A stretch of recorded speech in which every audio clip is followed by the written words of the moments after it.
परित्राण प्राप्त व्यक्तिर सुनिश्चितता परित्राण प्राप्त व्यक्तिर सुनिश्चितता ता जीवन रे आपण केतोटी सुनिश्चित विषय देखिबे आमे 6 अध्याय देखुतिलु ख्रीष्टन को ठारे हमर स्थान कोन 7 अध्याय देखुतिलु हमर आभ्यंतरीण समस्या हमर भितरी समस्या कोन आ 8 अध्याय हम देखुछु पवित्र आत्मा को द्वारा हम किपरि विजय जीवन काटि पारि ने पवित्र आत्मा मान को जीवन कोन कार्य करंती ता हम अध्याय में देखि पारुछु तो परित्राण प्राप्त व्यक्तिर सुनिश्चितता कौन ता आम अध्याय देखा और साधु पाउल एटी 7टी सुनिश्चितता देउछन आम जदि 8 अध्याय प्रथम 8 पद पढ़ा प्रथम पदर 8 पद पढ़ा एटी आम विश्वासी नुआ स्थिति माने believer has a new position तार गोटे नुआ पोजीशन आसी जाए हमें देखा पढ़ा टिके प्रथम 8 पद अतएव जो माने ख्रीष्ट जीशुंको ठारे अछंती सेमानक प्रति वर्तमान कोनोसी दंडाज्ञा नहीं कारण जीवनदायक आत्मांको व्यवस्था ख्रीष्ट जीशुंको सहभागितारे तुम्भकु पाप और मृत्युदायक व्यवस्थारु मुक्त करिअछि जेणु शरीर सकाशे दुर्बल हेबारु व्यवस्था जहाँ साधन करि पारिला नहीं ताहा ईश्वर आपना पुत्रंको पापमय शरीरर सादृश्य रे पाप विनाश निमंते प्रेरण करी शरीर रे पाप को दंडाज्ञा देवा द्वारा कले जेपरि शारीरिक भावानुसारे आचरण न करी आत्मिक भावानुसारे आचरण करिथाउ जे आम्भे माने आम्भ मानक ठारे व्यवस्थार धर्मविधि सफल हुए कारण जो माने शारीरिक मना से माने शारीरिक विषय रे मनोयोग करंती किंतु जो माने आत्मिक मना से माने आत्मिक विषय रे मनोयोग करंती कारण शारीरिक भाव मृत्युजनक किंतु आत्मिक भाव जीवन और शांतिदायक जेणु शारीरिक भाव ईश्वर विरुद्ध रे शत्रुता कारण ताहा ईश्वर व्यवस्थार बसीभूत नुहे पुणी बसीभूत हेबा असंभव जो माने शरीर बसरे अछंती से माने ईश्वर संतोष पात्र होई पारंती नाही एटी हम देखुछु गोटे विश्वास नुआ स्थिति कोन एबे ता प्रति आउ दंडाज्ञा नाही जो माने ख्रीष्ट जीशु को ठारे अछंती सेमान को प्रति वर्तमान कोनोसी दंडाज्ञा नाही एबे तारो दंडर स्थिति बदली जाइछि एबे से कोन ही जाइछि ईश्वरंकर संतान होई जाइछि ईश्वरंकर संतान आ ईश्वरंकर नियम पालनकारी हिछि आगो से कोन करथिला शारीरिक भाव अनुसार जीवन काटुथिला एबे आत्मिक भाव अनुसार तार जीवन काटिबाक से आरंभ करिछि विशेष करके हमें देखुचु तार जीवन रे जीवनदायक आत्मा स्पिरिट ऑफ लाइफ बोल लिखा जाउछि से मृत्यु मुक्त करबा पई कोन करंती से जीवनदायक आत्मा मन को सहायता करन आ शारीरिक स्वभाव मुक्त करी आत्मिक भाव रे सजीव रखि दांती से हम तो प्रथम विषय में देखुछु एठी जे विश्वासी रो नुआ स्थिति आगो से दंडर अधीन रे थिला एबे ता प्रति दंडाज्ञा नाही एई पद को लोक माने बेले बेले भूल व्याख्या करंती सीधा पढ़ी दियंती जन ख्रीष्ट जीशु को ठारे अछंती सेवन प्रति कोन से दंडाज्ञा नाही माने हमको दंड नाही बोली कहि दियंती किंतु एठी जद आपण धीरे धीरे पढ़िबे जानि पारिबे अतः जो माने ख्रीष्ट जीशु को ठारे अछंती ठारे ख्रीष्ट जीशु को ठारे अछंती कि थिले थिली नाही अछंती कि जदि ख्रीष्ट जीशु को ठारू बाहरी के पळेबे दंड पाइबे जीशु कौन कहते जो शाखा मो सहित लगी रहे नाही से कटा जीव आग लगी रही एबे लगी रही ना तेणु जीशु कहते मो सहित लगी रुह एबाइड इन मी मो सहित लगी रुह नले तुम्हें कटा जीव कटा गले कौन हम अनिर्वाण अग्नि पड़ी पकेबे तेणु ख्रिस्टियान थरे प्रभु को जानिला परे से जतले पश्चातपद होउछि आउ नाना पापरे रहुछि आउ ताकू कहा जाउछि तुम प्रति किसी दंड नै भाई तुमे प्रभु को ग्रहण करिछो तुमे बप्तिस्म नेइछो तुमे प्रभोज खाउछो तुमको किछि दंड नै ताकू भ्रमित करा जाउछि କହିବା ଦରକାର ଖ୍ରୀଷ୍ଟ ଯୀଶୁଙ୍କ ଠାରେ ତାଙ୍କ ଠାରେ ମତେ ଲାଗି ରହିବାର ଅଛି। ତ ପ୍ରଥମେ ଆମେ ଦେଖୁଛୁ ଏଠି ଆଗ ସେ ମୃତ ଅବସ୍ଥାରେ ଥିଲା, ଏବେ ବିଶ୍ୱାସର ନୂଆ ସ୍ଥିତି ବଦଳିଛି। କଣ? ସେ ଈଶ୍ୱରଙ୍କ ସନ୍ତାନ ହେଇପାରିଛି। ତାପରେ ଆପଣ ଦେଖିବେ 9 ପଦରୁ 14 ପଦ ଯଦି ପଢିବା, ଏଠି ବିଶ୍ୱାସର ନୂଆ ଅତିଥି ଗୋଟେ ତାକୁ ମିଳିଗଲେ, ନୂଆ ବନ୍ଧୁ ଗୋଟେ ତାକୁ ମିଳିଗଲେ। ଗୋଟେ ବିଶ୍ୱାସକୁ ଗୋଟେ ନୂଆ ବନ୍ଧୁ ମିଳିଯାଇଛନ୍ତି। ବିଲିଭର ହାଜ ଏ ନ୍ୟୁ ଗେଷ୍ଟ, ବା ଗୋଟେ ନୂଆ ବନ୍ଧୁ, ତାକୁ ନ୍ୟୁ ଫ୍ରେଣ୍ଡ ତାକୁ ମିଳିଯାଇଛନ୍ତି, ତାକୁ ସାହାଯ୍ୟ କରିବା ପାଇଁ। ଆପଣ ପଢିବେ 9 ପଦରୁ 14 ପଦ। କିନ୍ତୁ ଈଶ୍ୱରଙ୍କ ଆତ୍ମା ଯଦି ତୁମ୍ଭମାନଙ୍କ ଠାରେ ବାସ କରନ୍ତି, ତାହେଲେ ତୁମ୍ଭେମାନେ ଶରୀରର ବଶରେ ନାହଁ, ମାତ୍ର ଆତ୍ମାଙ୍କ ବଶରେ ଅଛ। ଯଦି କେହି ଖ୍ରୀଷ୍ଟଙ୍କ ଆତ୍ମା ପାଇନଥାଏ, ତେବେ ସେ ତାହାଙ୍କର ନୁହେଁ। କିନ୍ତୁ ଯଦି ଖ୍ରୀଷ୍ଟ ତୁମମାନଙ୍କ ଠାରେ ଥାଆନ୍ତି, ତାହେଲେ ଶରୀର ପାପ ହେତୁ ମୃତ ଅଟେ, ମାତ୍ର ଆତ୍ମା ଧାର୍ମିକତା ହେତୁ ଜୀବିତ ଅଟେ। ଆଉ ଯେ ମୃତମାନଙ୍କ ମଧ୍ୟରୁ ଯୀଶୁଙ୍କୁ ଉଠାଇଲେ, ତାହାଙ୍କର ଆତ୍ମା ଯଦି ତୁମ୍ଭମାନଙ୍କ ଠାରେ ବାସ କରନ୍ତି, ତେବେ ଯେ ମୃତମାନଙ୍କ ମଧ୍ୟରୁ ଖ୍ରୀଷ୍ଟ ଯୀଶୁଙ୍କୁ ଉଠାଇଲେ, ସେ ତୁମମାନଙ୍କ ଠାରେ ବାସ କରୁଥିବା ଆପଣା ଆତ୍ମାଙ୍କ ଦ୍ୱାରା ତୁମମାନଙ୍କ ମର୍ତ୍ତ୍ୟ ଶରୀରକୁ ମଧ୍ୟ ଜୀବିତ କରିବେ।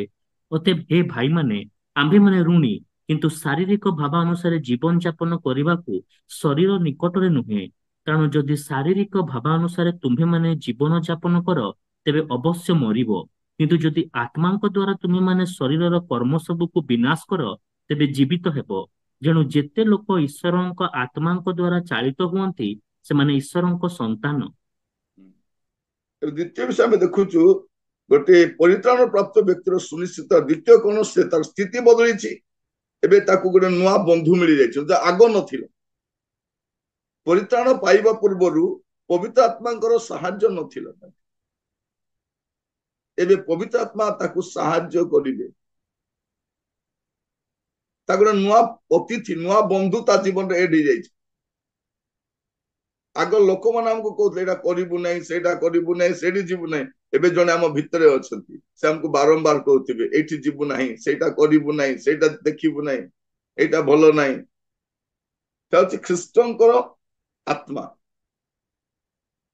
କଣ ଲେଖା ଅଛି? ଖ୍ରୀଷ୍ଟଙ୍କ ଆତ୍ମା। କେତେ ସୁନ୍ଦର ଭାବରେ ଲେଖାଯାଉଛି, ଖ୍ରୀଷ୍ଟଙ୍କ ଆତ୍ମା, ଈଶ୍ୱରଙ୍କ ଆତ୍ମା। ପ୍ରଥମରେ ଆମେ ଦେଖିଲୁ ଜୀବନଦାୟକ ଆତ୍ମା, ଏବେ ଦେଖୁଛୁ କଣ? ଈଶ୍ୱରଙ୍କର ଆତ୍ମା ବା ଖ୍ରୀଷ୍ଟଙ୍କର ଆତ୍ମା। ଆପଣ ପୁରାତନ ନିୟମରେ ଦେଖିବେ ଯେ ପ୍ରଭୁ ତାଙ୍କ ଲୋକମାନଙ୍କ କତିକି ଆସୁଥିଲେ ଆଉ ଯାଉଥିଲେ। ସେମାନଙ୍କ ମଧ୍ୟରେ ଆମେ ପୁରାତନ ନିୟମ ଦେଖୁଛୁ ପ୍ରଭୁଙ୍କର ଆତ୍ମା ସେମାନଙ୍କ ମଧ୍ୟରେ ଆସୁଥିଲେ। କିନ୍ତୁ ପ୍ରଭୁ ଯୀଶୁ ଖ୍ରୀଷ୍ଟ ଆସିଲା ପରେ ସେ ଆମମାନଙ୍କ ସହିତ ରହିଲେ। ଏବେ ପବିତ୍ର ଆତ୍ମା ମାନଙ୍କ ଭିତରେ ଅଛନ୍ତି, ସେମାନଙ୍କ ମଧ୍ୟରେ, ସେମାନଙ୍କ ସହିତ, ସେମାନଙ୍କର ଅନ୍ତରରେ। ତେଣୁ ପ୍ରଭୁ ଯୀଶୁ କହୁଛନ୍ତି ମୁଁ ତୁମମାନଙ୍କୁ ଛାଡିକି ଯାଉନି। ଲେଖାରେ ଅଛି ଖ୍ରୀଷ୍ଟଙ୍କ ଆତ୍ମା। ଯୀଶୁ ବି କହୁଛନ୍ତି ମୋ ନାମରେ ପିତା ତାଙ୍କୁ ପଠେଇବେ, ସେ ତୁମମାନଙ୍କୁ ତ ରହିବେ, ମୁଁ ଆଉ ସବୁବେଳେ ରହିବି ନାହିଁ। ଏବେ ଯଦି ଆମେ ଦେଖିବା ପୃଥିବୀରେ କେବଳ ପବିତ୍ର ଆତ୍ମା ପରମେଶ୍ୱର ହିଁ ଅଛନ୍ତି। ପିତା ପରମେଶ୍ୱର ସ୍ୱର୍ଗରେ ଅଛନ୍ତି, ପୁତ୍ର ପରମେଶ୍ୱର ସ୍ୱର୍ଗରେ ଅଛନ୍ତି। ତାଙ୍କର ଉପସ୍ଥିତିକୁ ଆମ ମଧ୍ୟରେ ଆଣିବା ଲୋକ କିଏ? ପବିତ୍ର ଆତ୍ମା ପରମେଶ୍ୱର।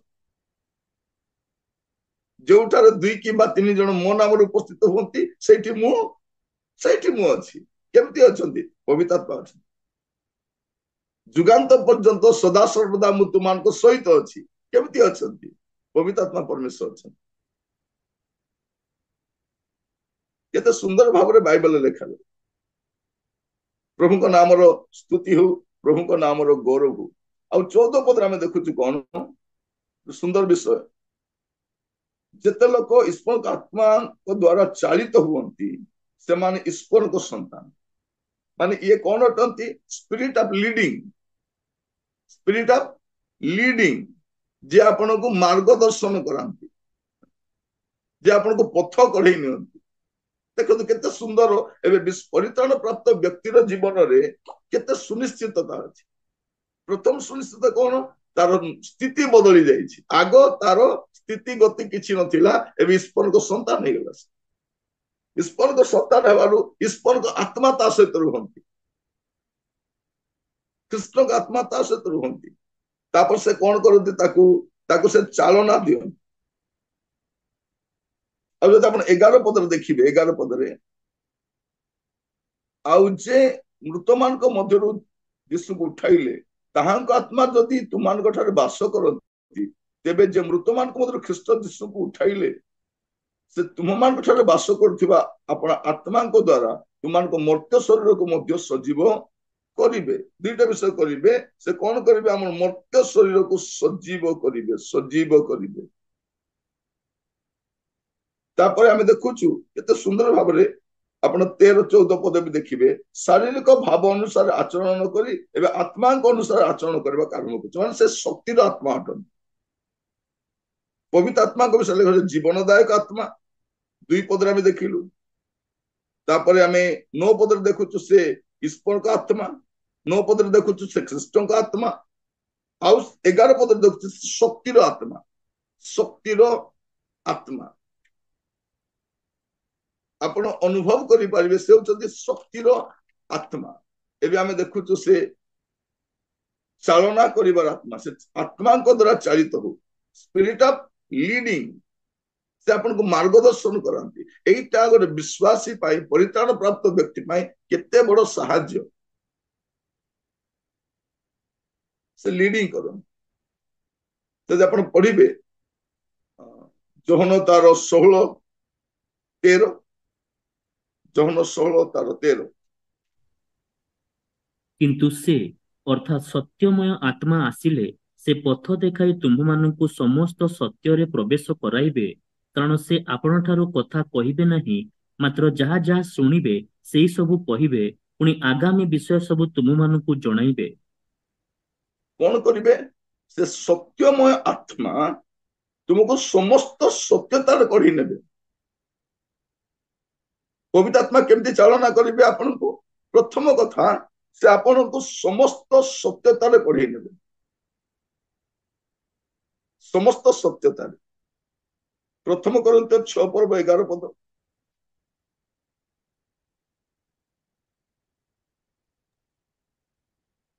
ଆଉ ତୁମମାନଙ୍କ ମଧ୍ୟରୁ କେହି କେହି ଏହି ପ୍ରକାର ଥିଲ, କିନ୍ତୁ ପ୍ରଭୁ ଯୀଶୁ ଖ୍ରୀଷ୍ଟଙ୍କ ନାମରେ ଓ ଆମ୍ଭମାନଙ୍କ ଈଶ୍ୱରଙ୍କ ଆତ୍ମାଙ୍କ ଦ୍ୱାରା ତୁମେମାନେ ଧୌତ ହୋଇଅଛ, ପବିତ୍ରୀକୃତ ହୋଇଅଛ ଓ ଧାର୍ମିକ ବୋଲି ଗଣିତ ହୋଇଅଛ।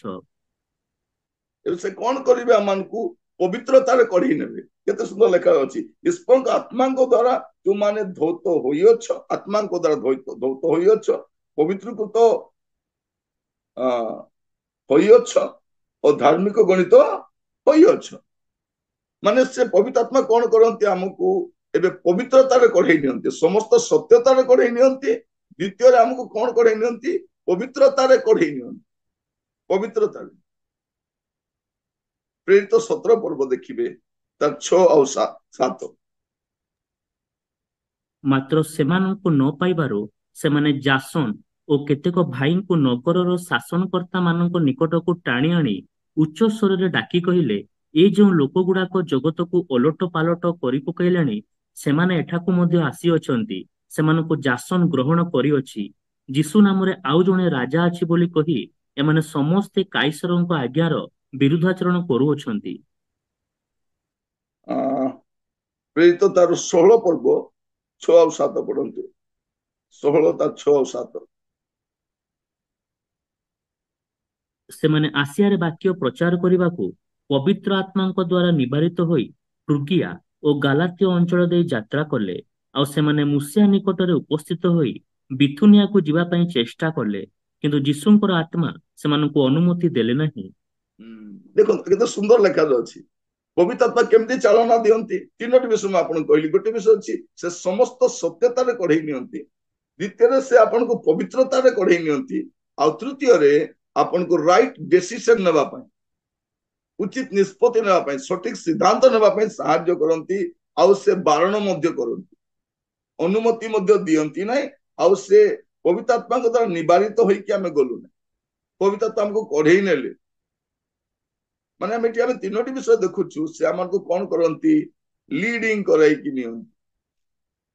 तो पवित्र आत्मा गोटे विश्वास जीवन कौन करती गोटे बंधु भाव आसती अतिथि भाव आसती आउ ता भितर बास करती माने आम पुरातन देखुलु जे पवित्र आत्मा परमेश्वर उपस्थित बास करू पवित्र आत्मा आसुले जाऊले प्रभु जीशु आसी आम सहित बास कले पवित्र आत्मा आम भितर बास कर इमानुएल शब्द अर्थ कौन आम सहित ईश्वर किंतु पवित्र आत्मा आम सहित नुह आम अंतर बास करती अंतर बास करती এইটা ହିଁ ଭିନ୍ନତା ଅଟେ ଗୋଟେ ପରିତ୍ରାଣ ପ୍ରାପ୍ତ ବ୍ୟକ୍ତିର ଜୀବନରେ ଅନେକ କୁହନ୍ତି ପରିତ୍ରାଣ ପାଇକି କଣ ପାଇଲୁ ତତେ କଣ ମିଳିଲା ଯେ କଣ ତାକୁ ଜାଣି ନାହିଁ କଣ ମିଳିଲା ଏବେ ସେ ଈଶ୍ୱରଙ୍କ ସନ୍ତାନ ଅଟେ ଏବେ କଣ ହେଇଛି ତାର ଜୀବନରେ ପବିତ୍ର ଆତ୍ମା କାର୍ଯ୍ୟ କରନ୍ତି ତାହେଲେ ଆମେ ଏମିତି ନଥିଲୁ ଆମମାନଙ୍କର ଯଦି ଗୌରବ ଗାଥା ଗାଇବା ପୁରୁଣା କାହାଣୀ ଗୁଡାକ ସେ ପେଜ ଗୁଡାକ ଆଉ ଲେଉଟାଉନୁ ଆମେ ଗୁଡାକ ସବୁ ଯଦି ଆମର ପୁରୁଣା କାହାଣୀ ସବୁ ବାହାର କରିବା କେତେ କଣ ବାହାରିବ ଥରେ ଜଣେ ଲୋକ ମତେ ଦେଖିବା ପାଇଁ ଆସିଥିଲା ସେ ଆସିକି କଣ କହୁଛି କେମିତି ଆସିଲା ନାଇଁ ତତେ ଦେଖିବା ପାଇଁ ଆସିଛି ତୁ ପ୍ରଚାରକ ହେଇଗଲୁ ତ ତତେ ଦେଖିବା ପାଇଁ ଆସିଛି ଏଇ ମୋ ମୁହଁ ଉପରେ ଆଗେ କହିଲା ତୁ ଗୋଟେ ପ୍ରଚାରକ ହେଲୁ ସେତିକି ଦେଖିବା ପାଇଁ ଆସିଛି ଭଲ କରି ଦେଖିଲା ତାପରେ ପଳେଇଲା ସେ ମୁଁ ଶୁଣିଲି ତ ନିରଞ୍ଜନ ତୋର ବକ୍ତା ହେଇଗଲା ବୋଲି କେବେରୁ ତୁ ବକ୍ତା ହେଇଗଲୁ देखला 20 वर्ष प्रचार कले से शुणी नथिला ता स्त्री जाई कहउछथि निरंजन तुरुक बोले जने आसी छथि म एते सुंदर वाक्य दउछथि बोलानु निरंजन तुरु से वक्ता हे गेला केबेरु हेला अनु म कहिबा पाई चाहे हमर परिचय को परिवर्तन पवित्र आत्मा करई छथि नले हमर सब पुराना आधार कार्ड गुडा को अछि हैला से पुराना आधार कार्ड रो फोटो गुडा को देखिले जणा पड़ो निजको पुराना लागिवो ଏବେ ନୂଆରେ ନୂଆରେ ଆଧାର କାର୍ଡ ବନା ହଉଛି ଗୋଟେ ଭଲ ଭଲ ଫଟୋ ଦେଇଥାଉଛୁ ଆମର ପୁରୁଣା ଫଟୋ ଗୁଡାକ ସବୁ ଅଛି ଆମର ପୁରୁଣା ଅଧ୍ୟାୟ ସବୁ ଅଛି ମୁଁ ଆପଣମାନଙ୍କୁ କହିବା ପାଇଁ ଚାହେଁ ଏବେ ଆମମାନଙ୍କର କଣ ହେଇଛି ଆମମାନଙ୍କ ସ୍ଥିତି ବଦଳିଛି ତାପରେ ତୃତୀୟ ବିଷୟ ଆମେ ଦେଖିବା ରୋମିଓ 8 ପର୍ବ ତାର 15 ରୁ 17 ଏଟା ଅଛି ମାନେ ଖ୍ରୀଷ୍ଟ ବିଶ୍ୱାସର ନୂଆ ପରିବାର ତାର ସୁନିଶ୍ଚିତ କଣ ପ୍ରଥମ ଅଛି ବିଶ୍ୱାସର ନୂଆ ସ୍ଥିତି विश्वास नुआ बंधु एबे विश्वास नुआ परिवार believer has a new family परिबेट के 15 ରୁ 17 कारण तुम्हे माने पुनर्बार भय करिबा निमंते दासत्वर आत्मा पाइना हो किंतु पुत्रत्वर आत्मा पाइवछ तो द्वारा आम्भे माने आब्बा पितो बोली डाकी थाउ आम्भे माने ईश्वरंको संतान बोली सही आत्मा स्वयं आम्भ मानक आत्मा सहित साक्ष्य प्रदान करंती आउ जदि संतान तेबे उत्तराधिकारी अर्थात जदि ख्रीष्टଙ୍କ सहित गौरवान्वित मध्य हेबा निमंते आम्भे माने ताहांको सांगरे दुख भोग करू तेबे ईश्वरଙ୍କ उत्तराधिकारी और ख्रीष्टଙ୍କ सह उत्तराधिकारी अटू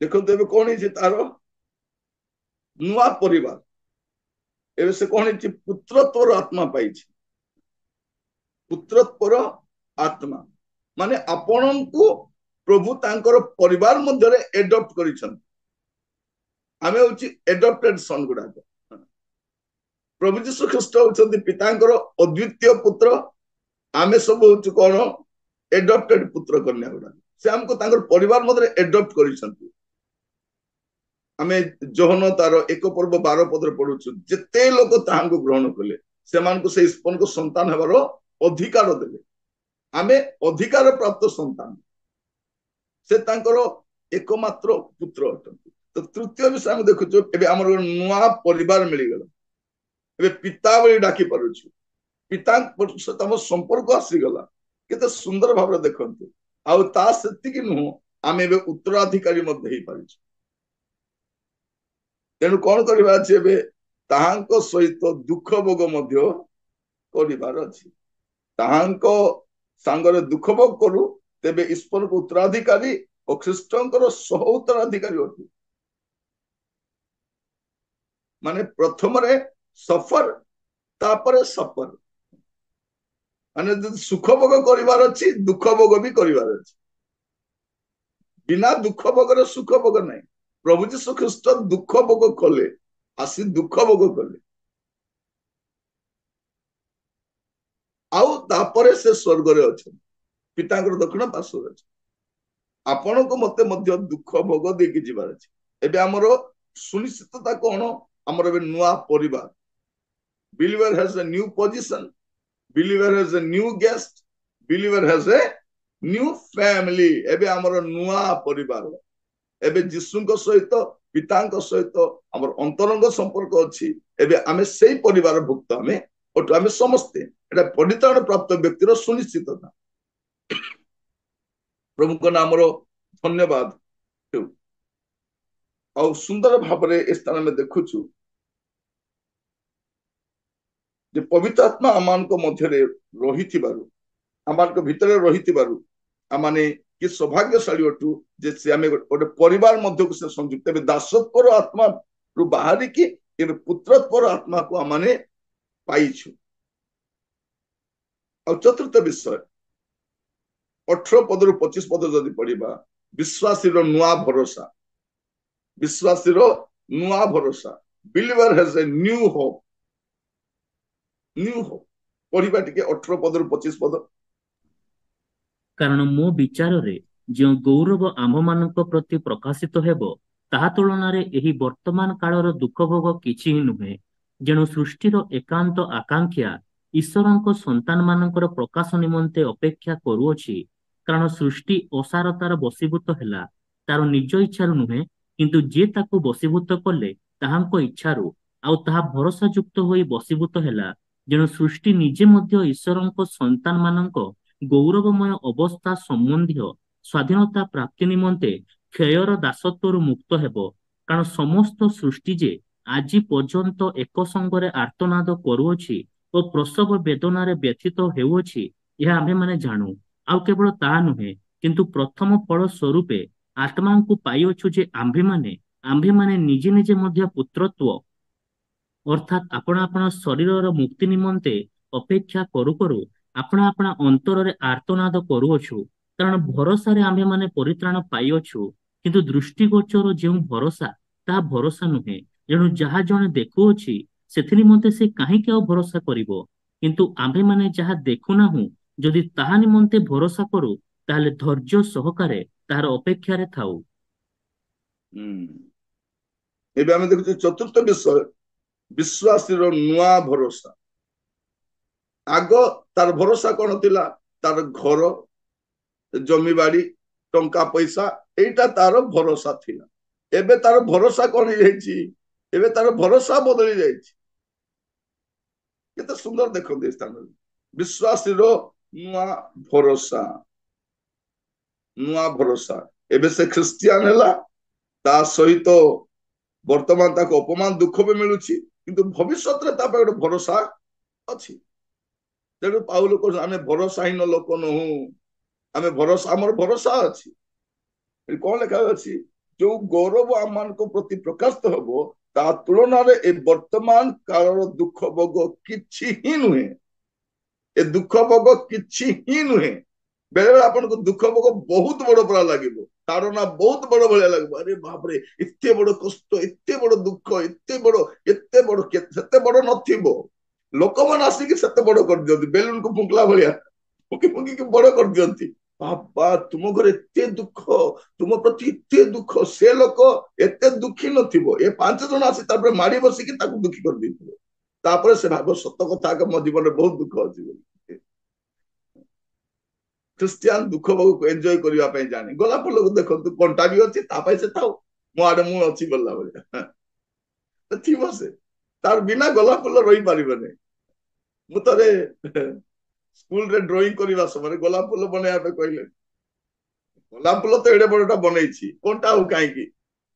ସାର୍ 2 ବିଧା ବାଡେଇଲେ ମତେ। ଆଉ ମୁଁ ନଈକି ଦେଖୁଛି କେତେ ବଢିଆ, ଗୋଟେ ପିଠିରେ ଢୋକିନା ବାଡେଇଲେ, ହଇରେ ମୂର୍ଖ, କଣ୍ଟା କୁଆଡେ ଗଲା?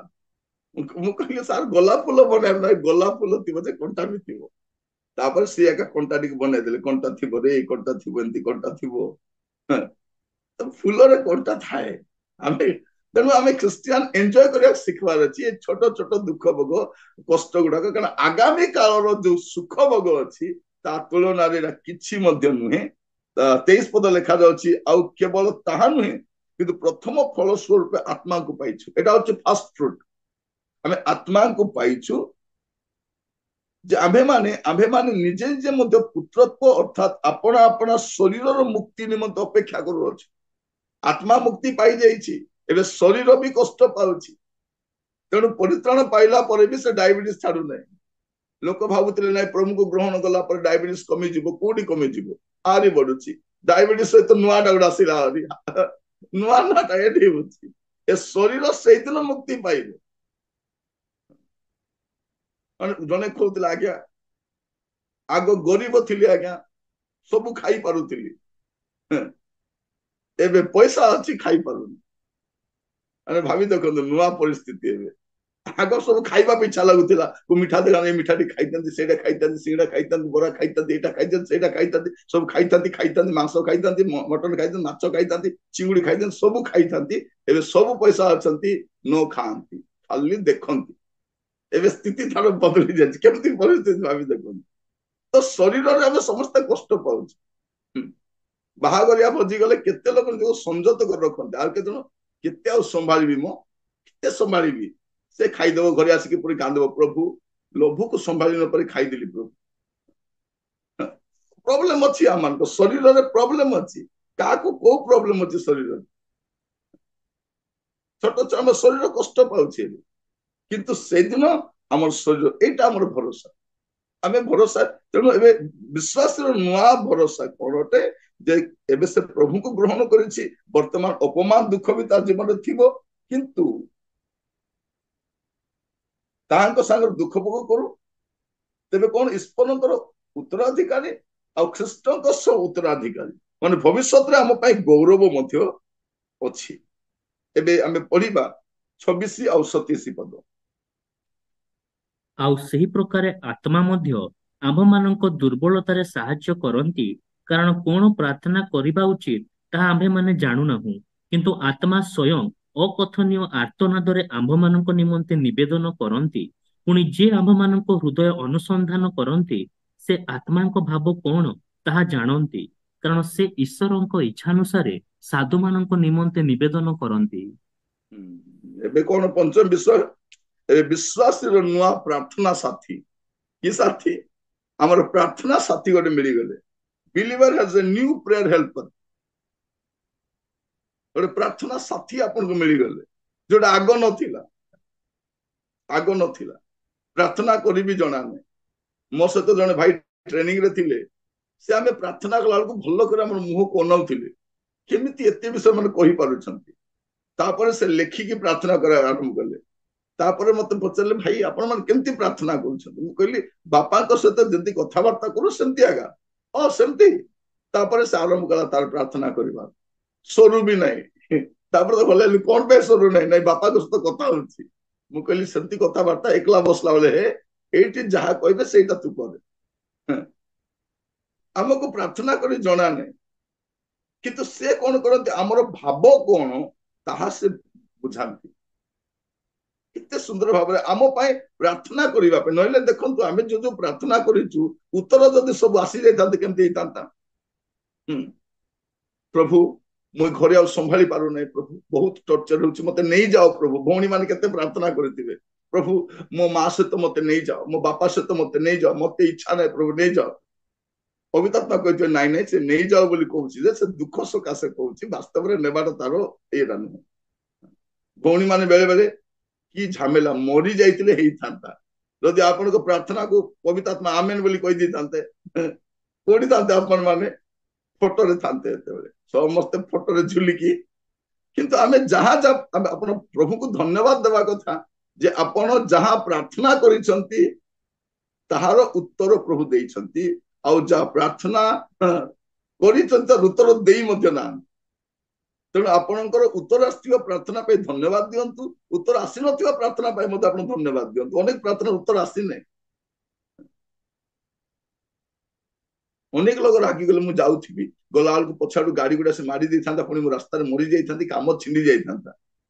ମାନେ କେତେ ହେଇଛି କି ସେମିତି ହେଇନାହିଁ। ଆମର ପ୍ରାର୍ଥନା ଗୁଡେଇ ଉତ୍ତର ଆସିନାହିଁ, କାହିଁକି? ଏବେ ଆମର ଜଣେ ପ୍ରାର୍ଥନାକାରୀ ଗୋଟେ ଅଛନ୍ତି। ସାହାଯ୍ୟକାରୀର ଗୋଟେ ପରିଚୟ କଣ? ସେ ପବିତ୍ରାତ୍ମା। 26 ପଦରେ ଆମକୁ ସାହାଯ୍ୟକାରୀ ଯେ ଅଟନ୍ତି ତାର ପରିଚୟ ହଉଛି ପବିତ୍ରାତ୍ମା। ଆଉ आमे कौन प्रार्थना करू ता जानू ना से आमको प्रार्थना करिबारे साहाय्य करंती। तो विश्वासी रे नुआ प्रार्थना साथी, believer has a new prayer helper, नुआ प्रार्थना साथी से गोटे पाई जाइछि। तापर आमे 28 पद पढ़िबा। 28 पद, ଯେଉଁମାନେ ଈଶ୍ୱରଙ୍କୁ ପ୍ରେମ କରନ୍ତି, ଯେଉଁମାନେ ତାହାଙ୍କ ସଂକଳ୍ପ ଅନୁସାରେ ଆହୁତ ହୋଇଅଛନ୍ତି, ଈଶ୍ୱର ଯେ ସମସ୍ତ ବିଷୟରେ ସେମାନଙ୍କର ମଙ୍ଗଳ ସାଧନ କରନ୍ତି, ଏହା ଆମ୍ଭେମାନେ ଜାଣୁ। एबे हमर कोन नुआ सुनिश्चितता कोन, प्रभु आमर मंगल साधन करन। 28 हम देखछु प्रभु आमर मंगल साधन करन, एटा आमर सुनिश्चितता। माने समस्त अमंगल मध्यरु से आम पाई मंगल को बाहर करन। समस्त अमंगल भितर गोटे अमंगलमय जगत रे आमे गोटे मंगलमय प्रभु को पाइछु। अमंगलमय जगत चारिआडे केवल अमंगल ही अमंगल, अमंगल। प्रभु आज आम वाक्य द्वारा कथा होचंती, एटा परित्राण प्राप्त व्यक्तिर सुनिश्चितता। सुनिश्चितता कौन, तार बे नुआ सुनिश्चित पाइছে से कौन जे ता पाई गोटे भरोसा अछि। जो माने ईश्वर को प्रेम करंती, जो माने ताहांक संकल्प अनुसार आहुत होई अछंती, ईश्वर जे समस्त विषय रे सेमान को मंगल साधन करंती, ए आबे माने जानू। समस्त विषय रे एटा हमर सुनिश्चित, माने हमर प्रभु वर्स्ट रु भी बेस्ट बाहर कर जानू। हमर खराब समय आमे भलो विषय देखि, माने प्रतिकूल परिस्थिति रे केही साहाय्य करबा को नथिले, से समय प्रभु हमको साहाय्य करिसन। केही नथिले, आपण मेंटली डिस्टर्ब थिला बेले ना बापा ना माँ ना बंधु ना स्वामी ना स्त्री ना किए केही नहीं, सेही समय आमे प्रभु को सुनिश्चित साहाय्य पाइछु। केही नथिबा सब मु आपण मानकु अनेक आश्चर्य विषय गुड़ा कहि पारबी। आपण माने माने से गुड़ा को बुझिबा भी कष्ट हबो, सेमतिका विषय गुड़ा प्रभु मो लाइफ रे भी करिछ। गोटे सुनिश्चित साहाय्य आपण पाई पारिबे, सुनिश्चित साहाय्य। एटा आमे देखि परछु षष्ठ विषय। तापरे 29 रु आमे पढ़ी पढ़ी जिबा 39 पद पर्यंत। କାରଣ ଯେଉଁମାନଙ୍କୁ ସେ ପୂର୍ବରୁ ଜାଣିଥିଲେ, ସେମାନଙ୍କୁ ତାହାଙ୍କ ପୁତ୍ରଙ୍କ ପ୍ରତିମୂର୍ତ୍ତିର ଅନୁରୂପ ହେବା ନିମନ୍ତେ ସେ ପୂର୍ବରୁ ନିରୂପଣ ମଧ୍ୟ କରିଥିଲେ, ଯେପରି ସେ ଅନେକ ଭ୍ରାତାଙ୍କ ମଧ୍ୟରେ ଅଗ୍ରଜ ହୁଅନ୍ତି। ଆଉ ଯେଉଁମାନଙ୍କୁ ସେ ପୂର୍ବରୁ ନିରୂପଣ କରିଥିଲେ, ସେମାନଙ୍କୁ ସେ ମଧ୍ୟ ଆହ୍ୱାନ କଲେ। ପୁଣି ଯେଉଁମାନଙ୍କୁ ସେ ଆହ୍ୱାନ କଲେ, ସେମାନଙ୍କୁ ସେ ମଧ୍ୟ ଧାର୍ମିକ ବୋଲି ଗଣିଲେ। ଆଉ ଯେଉଁମାନଙ୍କୁ ସେ ଧାର୍ମିକ ବୋଲି ଗଣିଲେ, ସେମାନଙ୍କୁ ସେ ମଧ୍ୟ ଗୌରବାନ୍ୱିତ କଲେ। ତେବେ ଏ ସମସ୍ତ ଦୃଷ୍ଟିରେ ଆମ୍ଭେମାନେ କଣ କହିବା? ଯଦି ଈଶ୍ୱର ଆମମାନଙ୍କ ସପକ୍ଷ, ତେବେ ଆମମାନଙ୍କ ବିପକ୍ଷ କିଏ? ଯିଏ ଆପଣା ପୁତ୍ରଙ୍କୁ ସୁଦ୍ଧା ରକ୍ଷା କଲେ ନାହିଁ, ମାତ୍ର ଆମ ସମସ୍ତଙ୍କ ନିମନ୍ତେ ତାହାଙ୍କୁ ସମର୍ପଣ କଲେ, ସେ କିପରି ତାହାଙ୍କ ସହିତ ମଧ୍ୟ ସମସ୍ତ ବିଷୟ ଆମ୍ଭମାନଙ୍କୁ ଅନୁଗ୍ରହରେ ଦାନ ନ କରିବେ? ଈଶ୍ୱରଙ୍କ ମନୋନୀତ ଲୋକମାନଙ୍କ ବିରୁଦ୍ଧରେ କିଏ ଅଭିଯୋଗ କରିବ? ଈଶ୍ୱର ତ ସେମାନଙ୍କୁ ଧାର୍ମିକ ବୋଲି ଗଣନା କରନ୍ତି। କିଏ ଦଣ୍ଡାଜ୍ଞା ଦେବ? ଖ୍ରୀଷ୍ଟ ଯୀଶୁ ତ ମୃତ୍ୟୁଭୋଗ କଲେ, ବରଂ ସେ ଉତ୍ଥାପିତ ହେଲେ, ସେ ଈଶ୍ୱରଙ୍କ ଦକ୍ଷିଣ ପାର୍ଶ୍ୱରେ ଅଛନ୍ତି। ସେ ମଧ୍ୟ ଆମ୍ଭମାନଙ୍କ ନିମନ୍ତେ ନିବେଦନ କରୁଅଛନ୍ତି। ଖ୍ରୀଷ୍ଟଙ୍କ ପ୍ରେମରୁ କିଏ ଆମମାନଙ୍କୁ ବିଚ୍ଛିନ୍ନ କରିବ? କି କ୍ଲେଶ, କି ସଂକଟ, କି ତାଡ଼ନା, କି ଦୁର୍ଭିକ୍ଷ, କି ଉଲ୍ଲଂଘତା, କି ବିପଦ, କି ଖଡ୍ଗ? ଯେପରି ଲେଖା ଅଛି, ତୁମ୍ଭ ନିମନ୍ତେ ଆମ୍ଭେମାନେ ସମସ୍ତ ଦିନ ନିହତ ହେଉଅଛୁ, ଆମ୍ଭେମାନେ ବୋଧଯୋଗ୍ୟ ମେଷ ପରି ଗଣିତ ହୋଇଅଛୁ। ତଥାପି ଯିଏ ଆମମାନଙ୍କୁ ପ୍ରେମ କଲେ, ତାହାଙ୍କ ଦ୍ୱାରା ଆମ୍ଭେମାନେ ଏହି ସମସ୍ତ ବିଷୟରେ ସର୍ବତ ଭାବେ ବିଜୟୀ ଅଟୁ। କାରଣ ମୃତ୍ୟୁ କି ଜୀବନ, ଦୂତ କି କର୍ତ୍ତାପଣ, ବର୍ତ୍ତମାନ କି ଭବିଷ୍ୟତ, କି ପରାକ୍ରମ, ଉଚ୍ଚସ୍ଥ ବିଷୟ କି ନିଚସ୍ଥ ବିଷୟ, କି ଅନ୍ୟ କୌଣସି ସୃଷ୍ଟ ବସ୍ତୁ ଆମ୍ଭମାନଙ୍କ ପ୍ରଭୁ ଖ୍ରୀଷ୍ଟ ଯୀଶୁଙ୍କ ଦ୍ୱାରା ପ୍ରକାଶିତ ଈଶ୍ୱରଙ୍କ ପ୍ରେମରୁ ଯେ ଆମମାନଙ୍କୁ ବିଚ୍ଛିନ୍ନ କରିପାରିବ ନାହିଁ, ଏହା ମୁଁ ନିଶ୍ଚୟ ଜାଣେ। ଏବେ ଆମେ ଦେଖୁଛୁ ଶେଷରେ ଗୋଟେ ବିଶ୍ୱାସୀର ନୂଆ ରହିବା ସ୍ଥାନ, ଏବେ ତା ସ୍ଥିତି ବଦଳି ଯାଇଛି।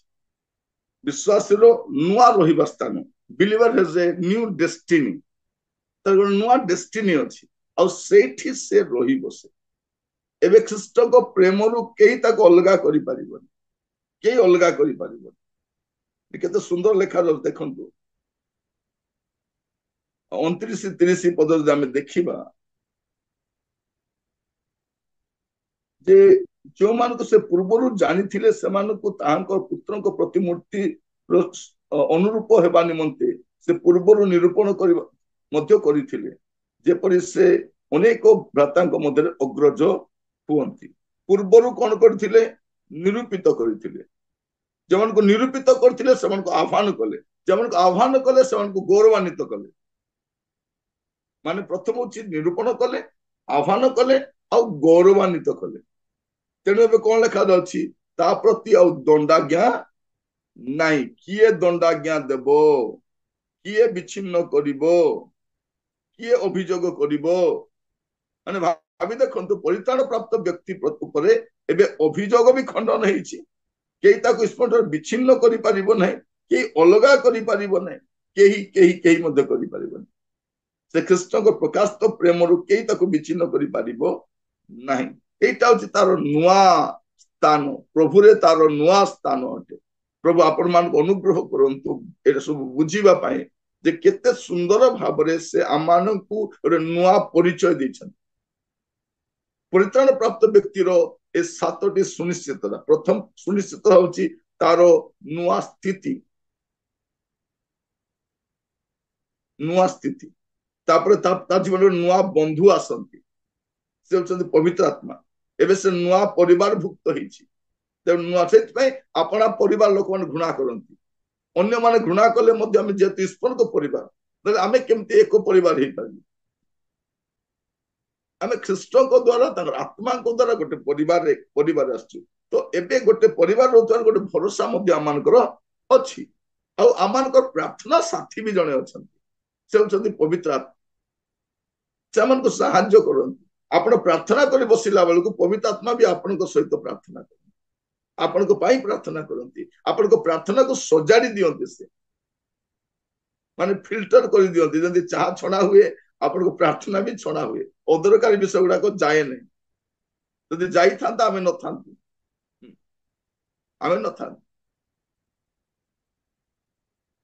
मो माँ जतले चली गले मु प्रार्थना प्रभु मु बंची कर की लाभ प्रभु की लाभ तोर लाभ नहीं चल एतले फोटो रे थांती अनेक विषय आमान तो जीवन गुडे विषय गुडा को हुए